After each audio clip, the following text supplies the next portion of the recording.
जय हिंद क्लास, उम्मीद आप लोग अच्छे होंगे।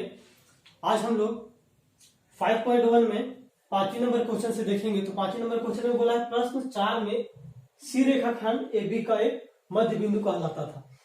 देखिए हम लोग चौथा नंबर जो क्वेश्चन को हम लोग सॉल्व किए थे तो हम लोग क्या देखे थे कि यहां से यहां तक एक रेखा थी जिसका नाम क्या था AB, और यहाँ पे कोई अगला बिंदु क्या होता था C। ठीक है ना, इससे पिछले वाले क्लास में हम लोगों ने किया है उस चीज को। तो इसके हम लोग क्या लिख सकते हैं, तो AC मतलब यहां से यहां तक बराबर क्या लिखते थे, हाफ होता था किसका, AB का। इस तरह से क्या करते थे हम लोग, लिखते थे।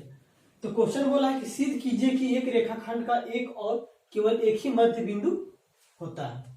ओके, तो हम लोग इसके लिए सिद्ध करने के लिए क्या करेंगे, तो हम लोग कम से कम यहाँ पे 2 बिंदु लेंगे।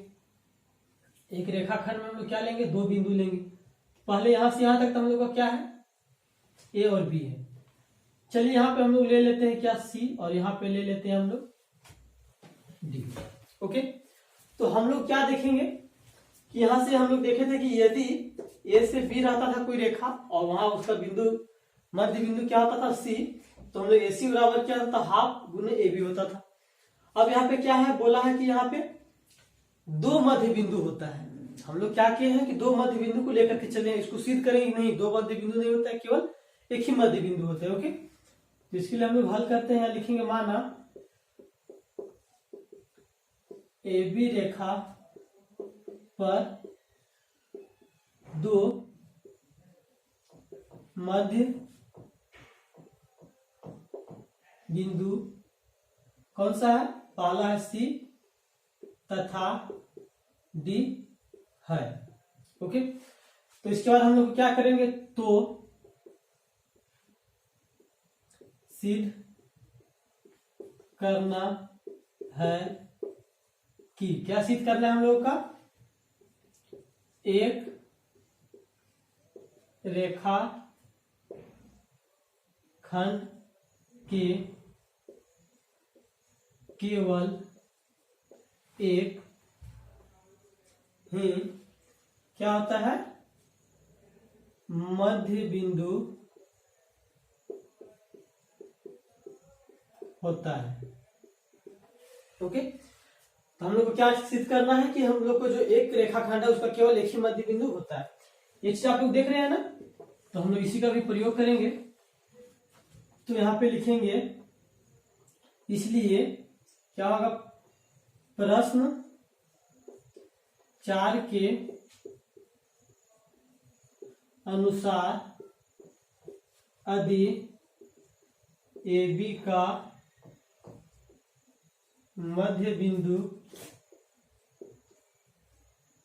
C है तो क्या होगा, AB का यदि मध्य बिंदु C है तो क्या होगा, यहाँ पे हम लोग क्या लिखते थे, देखिए यहाँ से यहाँ तक एक बिंदु होती थी, यहाँ पे A, यहाँ पे क्या होता था B, उसके बाद यहाँ हम लोग लिखते थे C। ओके, तो हम लोग लिखते थे AC बराबर क्या लिखते थे, हाफ AB लिखते थे। लिखेंगे तथा फिर से प्रश्न 4 के अनुसार क्या था, यदि AB का मध्य बिंदु B है तो यदि हम लोग फिर एक बार क्या किए हैं कि यदि एक मध्य बिंदु C है, यदि हम लोग मध्य बिंदु B है, तो ध्यान से देखिए यहां से हम लोग क्या लिखेंगे, A होगा यहाँ पे B और यहाँ पे क्या होगा D। तो हम लोग क्या लिख सकते हैं, यहाँ पे AD बराबर क्या लिखेंगे, हाफ गुने AB। ये चीज लिख सकते हैं ना, इसको हम लोग समीकरण पहला मानते हैं, इसको समीकरण हम लोग दूसरा मानते हैं। ओके, अब यहाँ पे हम लोग मिटा लेते हैं इसको थोड़ा सा।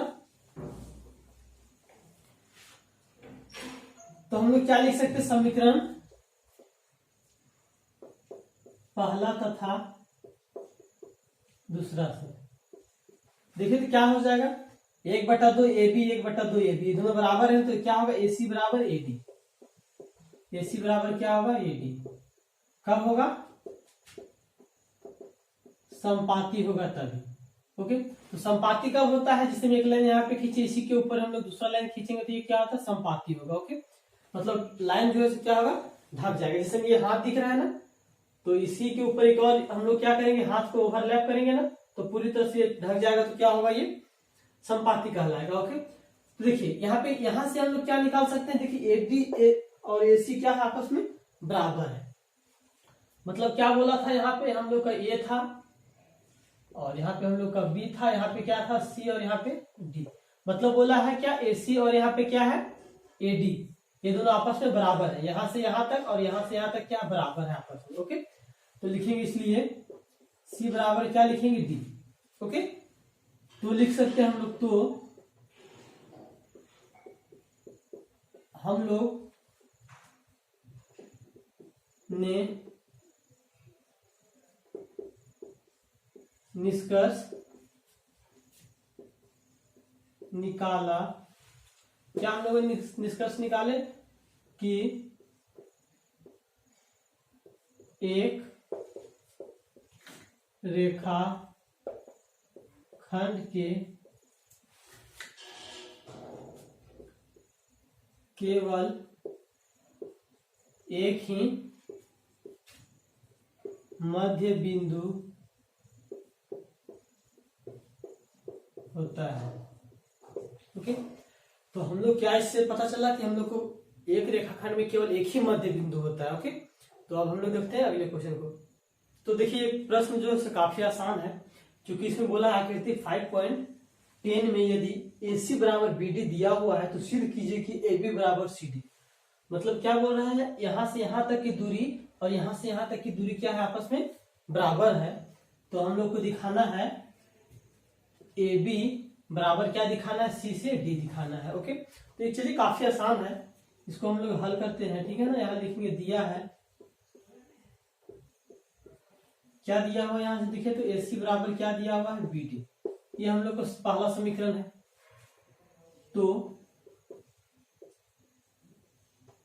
सिद्ध करना है कि, क्या सिद्ध करना है, AB बराबर CD। ओके, तो लिखेंगे हम लोग AC बराबर, ठीक है, AC बराबर देखिए हम लोग यहां से यहां तक ले रहे हैं दूरी, यहां से यहां तक ले रहे हैं, तो AC बराबर हम लोग क्या लिख सकते हैं, ध्यान से देखिए, AC को हम लोग लिख सकते हैं यहां से AB प्लस BC।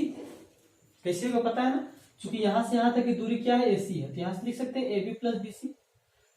देखिए कैसे होता है, यहां से यहां तक ले रहे हैं हम लोग, क्या है, A है, यहाँ C है और यहाँ क्या है, B है।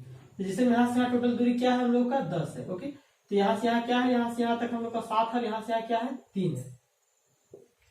तो हम लोग बोल सकते हैं ना कि 10 बराबर 7 प्लस 3 बोल सकते हैं कि नहीं बोल सकते हैं, तो बिल्कुल बोल सकते हैं। तो सेम इसी तरह से हम लोग लिखेंगे यहाँ पे क्या, AB plus BC। AB plus क्या लिखेंगे, BC हो जाएगा हम लोग का समीकरण दूसरा, तथा क्या लिखेंगे, BD बराबर। तो देखिए यहां से B से D की दूरी क्या है, यहां से यहां तक है, तो यहाँ पे क्या लिख सकते हैं हम लोग, BC प्लस CD लिख सकते हैं ना। तो लिखेंगे हम लोग BC प्लस CD, ये हो जाएगा समीकरण तीसरा। तो लिखेंगे हम लोग समीकरण पहला, दूसरा तथा तीसरा से। तो ध्यान से देखिए हम लोग क्या करेंगे, यहाँ पे AC है ना, तो AC बराबर क्या दिया हुआ है, यहाँ पे इतना लाया है, तो हम लोग इसको लिखेंगे AB प्लस BC, बराबर का साइन है तो यहाँ पे बराबर देंगे BD बराबर देखिए तो हम लोग क्या लाए हैं, BC plus CD, BC plus क्या लाए हैं, CD। ओके, तो यहां से हम लोग क्या कर सकते हैं, देखिए AB बराबर, ये BC इधर ले जाएंगे, ठीक है ना। तो BC क्या है, यहाँ पे पहले से BC है, और उसके बाद हम लोग क्या लिखेंगे, CD माइनस BC। तो ये BC और ये BC कट जाएगा, तो इसलिए हम लोग का क्या होगा, AB बराबर CD। और यही चीज हम लोग को क्या करना था, लाना था। ओके, तो देखिए हम लोग यही चीज सेम चीज ले आए हैं। तो ये हम लोग क्या कर चुके हैं, प्रूफ कर चुके हैं। अब देखते हैं हम लोग का आज का लास्ट क्वेश्चन को। तो देखिए ये भी काफी आसान क्वेश्चन है। इसमें बोला है यूक्लिड की अभिगृहितों की सूची में दिया हुआ अभिगृहित 5 एक सर्वव्यापी सत्य है। मतलब ये दुनिया में सभी जगह क्या होता है, सत्य साबित होता है या फिर सत्य माना जाता है। तो ध्यान, तो ये पूछा है क्या, ध्यान दीजिए कि प्रश्न पांचवी की अवधारणा से संबंधित नहीं है। ओके, तो ये पूछा है कि सर्वव्यापी क्यों है। क्या पूछा है कि सर्वव्यापी क्यों है, ये पूरा सत्य क्यों इसको हम लोग मानते हैं। तो जैसे देखिए हम लोग क्या करते हैं कि 2 + 3 क्या होता है, 5 होता है। तो हम लोग यहाँ इंडिया में है या फिर कहीं पे भी जाएंगे विश्व के कोई भी कोना में, तो हम लोग को क्या होगा, 2 + 3 5 ही होगा। तो उसी तरह से ये भी है। तो पांचवा अवधारणा क्या बोला है कि पूर्ण जो है सो अपने भाग से बड़ा होता है। तो हल करते हैं, यहाँ पे देखिए यूक्लिड का जो है पांचवा विगृहीत क्या बोलता है, पूर्ण अपने भाग से बड़ा होता है।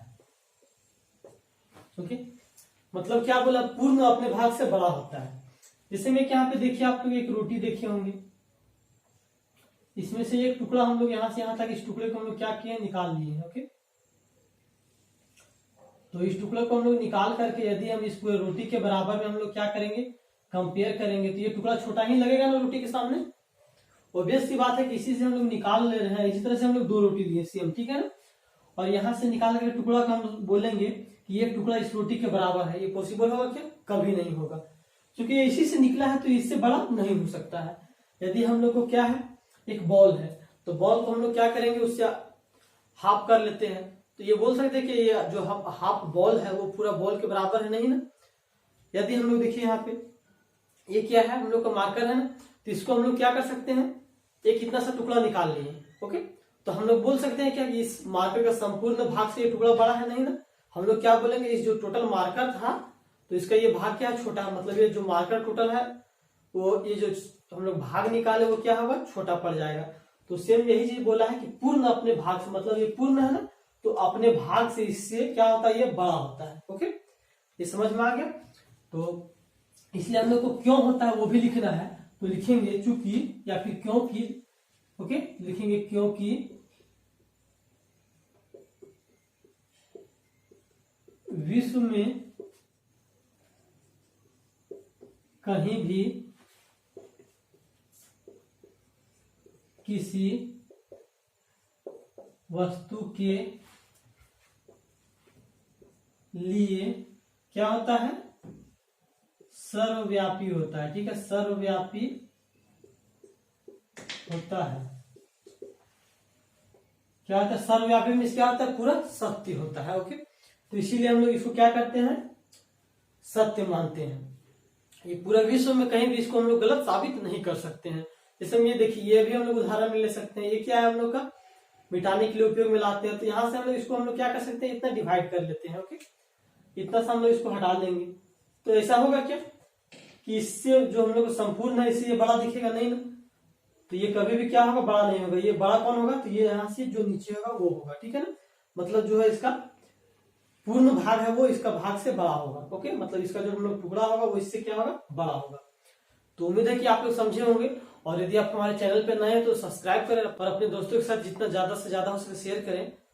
और वीडियो अच्छा लगता है एक लाइक जरूर करें। ओके, तो आज क्लास यहीं पे हम लोग समाप्त करते हैं। मिलेंगे अगले वीडियो में, तब तक के लिए जय हिंद।